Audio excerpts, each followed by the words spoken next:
It's an exciting time because the rocket ship is about to take off.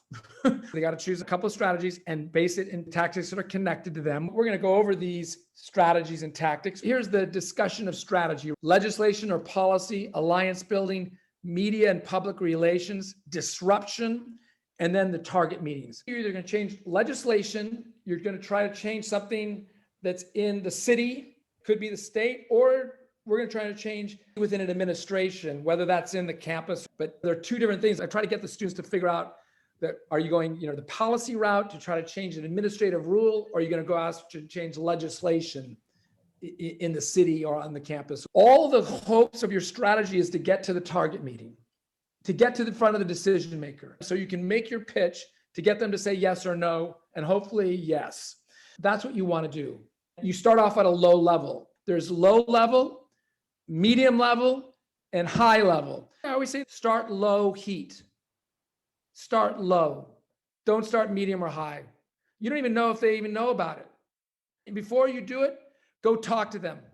Whoever the decision maker is, a lot of times the decision maker doesn't talk to them. Then the students are like, well, they're not going to talk to us. Then we're going to light them up a little bit. And so then they come with a little more energy. But if they talk to them and they're like, no, we're not going to do that, that's when the campaign begins. You've talked to them, you've explained to them, and now you need to put a little bit extra energy into that to get them to say yes when they want to say no. Taking over the president's office. That's a pretty high level pressure. You're going to the target, literally taking their space. My students have never done that because we put on so much pressure from the low to the medium that we've never got to high. Do I talk about it? Yes. Do I say, is it possible? Maybe, but it generally doesn't happen because the pressure that we apply with the earlier ones have generally moved them. And most of my students don't want to get arrested. I respect that. They don't want to get arrested. So they come up with strategies, but do it in a way that doesn't get them in trouble with the administration. What's exciting about it is that we're close to launching the campaign. In fact, in the next 2 weeks, they will launch their campaign publicly and they will choose one of these tactics to launch it. So the level of excitement is very high. And at the same time, they have some trepidation because most of my students have never done anything where they take a public stand for it publicly and declare themselves so the whole world will see what they believe. They haven't done that. So we're asking a lot, but I'm going to show you how I convince them. I'm conflict averse. I want everyone to get along without conflict. But why I stopped myself is I started with Frederick Douglass. It says, power is never given up unless there's a demand.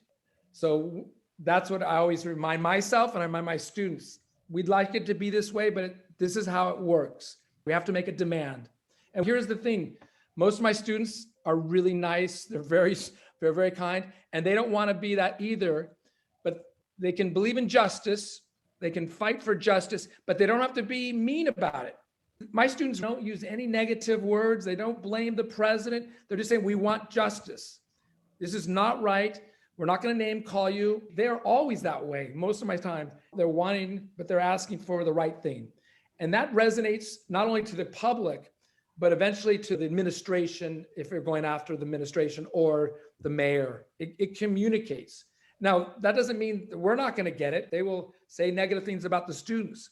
And that's your role. Your role is to make sure if they get attacked, to not allow that. When they're publicly doing something, I'm in the background, but if someone says something negative, particularly in a target meeting, if they attack them, then I have a role to play as their advisor. In that earlier section, we have them set up Instagram, Facebook, Twitter, and beyond, and have someone be in charge of that in their group. So they are communicating that way. These are, the different strategies, kind of the framework, and the tactics are the action itself. So you can have a lot of actions under media and public relations strategy, and you can have a lot of actions under the disruption strategy, and a lot of actions under the target meetings. There are many actions under each one of these strategies. And I have them choose what strategies they're going to use. And then the more strategies they use, the more energy they're going to need. Generally, they do choose most of them but they can only do so many actions in a semester.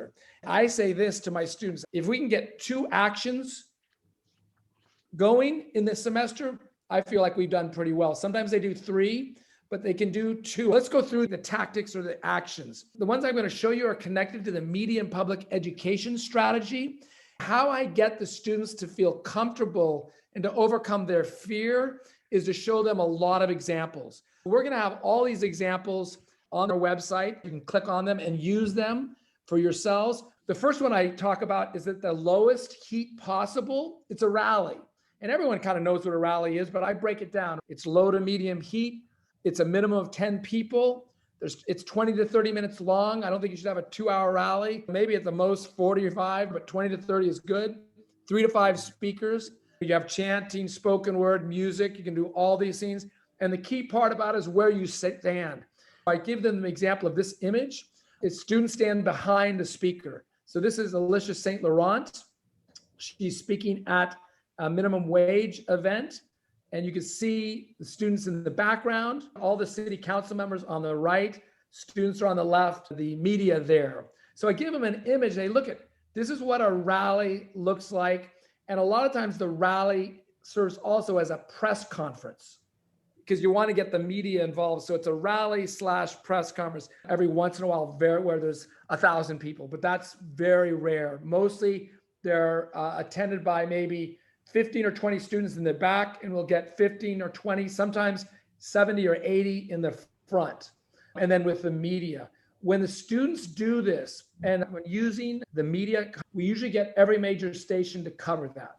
Again, these students have never, ever spoken public about issues. On the housing crisis. The San Jose State University Student Homeless Alliance organized this protest demanding SJSU take action to alleviate what they say is the growing number of homeless students on campus. And the crisis is that we have too many students who have experienced homelessness at least once in the past 12 months.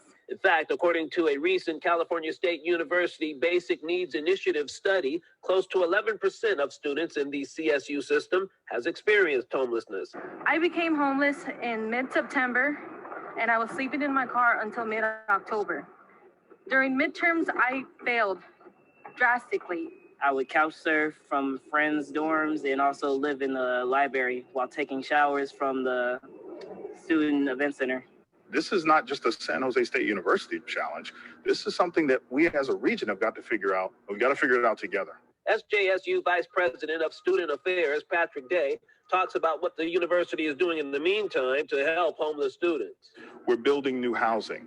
And again, as part of a strategy, part of the way in which we would be able to help our students be successful. Our food service is actually giving to the funding that is actually in support of providing additional food to students. As we go forward, I think we'll be looking at, first of all, obviously what the students are recommending. The SJSU Students Homeless Alliance list of demands includes a homeless students resource list, establishing an overnight safe parking program for students who sleep in their cars, and temporary emergency housing. Just here to let everyone know that this can happen to anyone. It's important when you're thinking about the rally, like who could speak to the issue very powerfully. Do you notice the signs? Students had signs, very important because a lot of times they focus on those signs in a rally. And then Myra was one of the leaders of that group, kind of providing some overview of what the students wanted. I want to show you one more. This is United Students Against Sweatshops. It's the most basic one of how to do a rally. What's unique about this is that the students, as they did this rally, the administration, the chief of staff for the president came to it and asked the students, I want to meet with you right now. And they looked at me and said, what do you think? And so that's where, I said, it's your decision, but I would take that opportunity to meet with them. So they said, let's go. They went right in and had a meeting with the vice president. They had already seen the students before in another campaign, and they wanted to get ahead of that because they didn't want to look bad in front of the press. Let me just show you how that played out. San Jose State University Group is calling out the school's president. Their goal to ensure that university clothing isn't made with sweatshop labor. KPIX 5 Sandra Osborne has. Dr. Papazian is traveling on university business. She is in Washington, D.C. right now, which is why she's not meeting with you herself. Today, students won the first victory in their cause. The university president's chief of staff met with the group, saying she's now looking into their sweatshop concerns. We only think it's right to fight for that and to walk around with our campus with integrity, knowing that the WRC, the Workers' Rights Consortium, has had an ethical eye on the factories that make our apparel. Students demonstrated on campus today, hoping the school's president would see their message. They want to make sure school apparel wasn't made in a sweatshop. The group wants SJSU to join a list of nearly 200 other schools, including Santa Clara University and UC Berkeley, partnered with the Worker Rights Consortium, or WRC. The university says Barnes & Noble College distributes the clothing. Barnes & Noble has accountability practices in hand. I'm getting up to speed on the issue right now, so I'm going to see what their accountability practices are, but we certainly share their concerns, which is why I'm meeting with them right now. The students say they're also turning in nearly 1,000 petitions as they wait to see if the university will join the WRC. In San Jose. Another example, students with signs, people behind. There was only 15 of them, not 5,000, 15, with the president of the NAACP right to the left, who during that speech said, I've heard that the president doesn't want to support the students because it costs too much money. I have a check for $3,000 right here to give to the university. So our people, he said, know about slavery. And these clothes are being made in sweatshops that are like enslavement. And with that alliance with the NAACP, 15 students put that kind of pressure. Within 2 months, they met with the president privately. She agreed to sign on to the WRC. It was a very quick campaign, 5 months. Another media strategy that we're using, public education, we're educating the people, is to march, right? You can rally and you can march. And sometimes students do both at the same time. It's probably the most important one. They rally and they march somewhere, and they usually go toward where the target is. And that's always a good place to go, is to march to the target. I'll show you this march that students took place in 2007. I say to the students, you need to have 20 participants to do a march, because if you're going to do a march, it doesn't look very good if you don't have at least 20 folks. It takes an hour. It's generally legal. It may require permits if off campus. We actually worked with the San Jose Police Department to have the march. So there was conversations between the students and the police, and they actually marched 3 miles. And again, if you're going to march, you always want to march from somewhere important to somewhere important. So the students marched from a WPA building. This was a Gulf Coast Civic Works. They wanted a public works response to what happened in Katrina and the devastation. They wanted jobs at a living wage for the 100,000 folks that have been forced out of their city. They wanted them to be public works jobs. So they marched from a public works building in our city. It's a baseball stadium that was built by our community under the Roosevelt administration, the WPA, and they marched to the Smith and Carlos statues. So just to show you the dynamics, again, these students never done anything, but they pulled this march off. It was the front page because we did it on the 1-year anniversary when so little reconstruction had happened. And we had invited several of the folks from New Orleans to march with us who are living in our community, and they spoke to the media. It was huge news. Front page of the San Jose Mercury, every major station. And then a student who was actually at another state university, was from New Orleans, put up this video within 24 hours. So I'll show this to you and you'll get a feel of what a march would look like. I mean, you all kind of know what a march is, but just here is a student march. Nobody turn us around, nobody turn us around. They're gonna turn us around. They're gonna let nobody turn us around. We're gonna keep on walking, gonna keep on talking. We're gonna build a brand new world. The Gulf Coast Civic Works project went underway as a viable solution for the reconstruction efforts in the Gulf Coast. The idea is simple: create 100,000 jobs for local residents to rebuild their homes and local communities while being paid a living wage. It really can't get much simpler than that.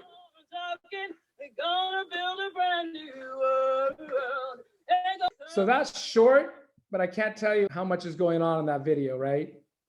Student Victoria Chavez, who sat for 6 weeks, never said one word, not one word, till they decided to march. And all of a sudden, her voice was captured. She said, I want to be the one that makes that statement. And now she's a teacher, social activist in our community, and it transformed her life. She went to New Orleans, and even though we didn't win that campaign, transformed many of these students' lives. They marched 3 miles, they had all this press, and eventually got 43 co-sponsors into the House for their legislation.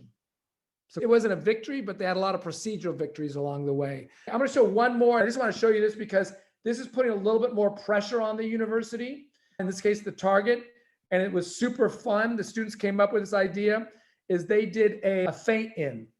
And this is in the context of street theater. And my students have done a bunch of street theater events. And that is really fun because it's a different part of their brain than doing a march or a rally. They took a sit-in, but because it was so hot in this building, so they did a faint-in. And again, I got a ton of press.